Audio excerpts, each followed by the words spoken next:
ઈસુ યરીહો શહેરમાં થઈને જઈ રહ્યો હતો. ત્યાં જક્કઈ નામનો એક માણસ હતો જે વેરો લેવાવાળાનો મુખ્ય હતો અને વેયો ધનવાન હતો. વેયો ઈસુને બાળવા માંગતો હતો કે વેયો કેવો હે, પણ મનખની ભીડને લીધે બાળી નહીં શકતો હતો કેમ કે વેયો ઠેમણો હતો. ત્યારે ઈસુને બાળવા હારું વેયો અગેડ દોડીને એક ગુલરના ઝાડ પર ચડી ગયો કેમ કે ઈસુ એને જ રસ્તે થઈને જવાનો હતો. જરા ઈસુ એના ઝાડ કન પહોંચ્યો તે ઈપેર નજર કરીને એને કીધું, હે જક્કઈ, ઝટ ઉતરી આવ, કેમ કે આજે મારે તારા ઘેરમાં રહેવું જરૂરી છે. જક્કઈ તરત ઝાડેહો નીચે ઉતર્યો અને ખુશીથી ઈસુને પોતાને ઘેર લઈ ગયો અને એનો આવકાર કર્યો. ઈયુ બાળીને બધા મનખા ગાંગણીને કહેવા માંડ્યો, વહેયો તે એક પાપી માણસને ઘેર પરોણો થઈને ગયો હે. જક્કઈ ખાવાને ટાઈમે ઈબે થઈને પ્રભુ ઈસુને કીધું, હે પ્રભુ, બાળ હું મારી અડધી મિલકત ગરીબોને આલું હે અને કદાચ એનું વેરો લેવાના નિયમ કરતો વધારે લઈ લીધું હે તે એને 4 ગણું પાછું આલ દઉં. ત્યારે ઈસુએ એને કીધું, આજે એના પરિવારમાં તારણ આવ્યું હે, એટલે હારું કે ઈયો હુદો ઇબ્રાહિમની પીઢીનો સોરો હે. કેમ કે હું માણસનો બેટો ખોવાયેલોને જોવા અને એનાને બસાવવા હારું આવ્યો હે. જ્યારે મનખા એ વાતી સાંભળી રહી તો તે ઈસુએ એક દાખલો બતાડ્યો. એટલે હારું કે વેયો યરુશલેમ શહેરને નજીક હતો અને મનખાને લાગ્યું કે પરમેશ્વરનું રાજ હમણાં પ્રગટ થવાવાળું છે. અને ઈસુએ કીધું, એક ધનવાન માણસ ઘણો સિટી પરદેશમાં જવા હારું નીકળ્યો, એટલે કે રાજપદ મેળવીને વળી આવે. એને પોતાના નોકરમાં 10 જણાને બોલાવીને એનાને 10 સોનાના સિક્કા આલીને કીધું, મને આવવા તક લેવડ દેવડ કરજો. પણ એના શહેરના રહેવાવાળો એના પર વેર રાખતો હતો.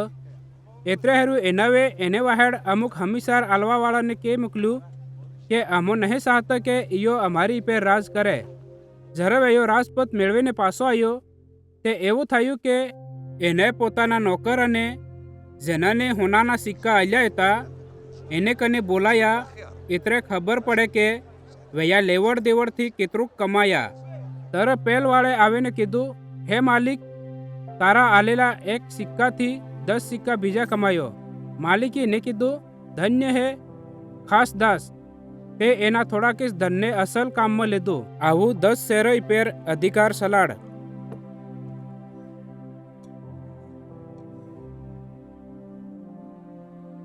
બીજે આવીને કીધું, હે માલિક, તારા આલેલા એક સિક્કાથી 5 સિક્કા બીજા કમાયો હે. માલિકે એને કીધું, તો દો 5 શેરોઈ પેર અધિકાર ચલાડ.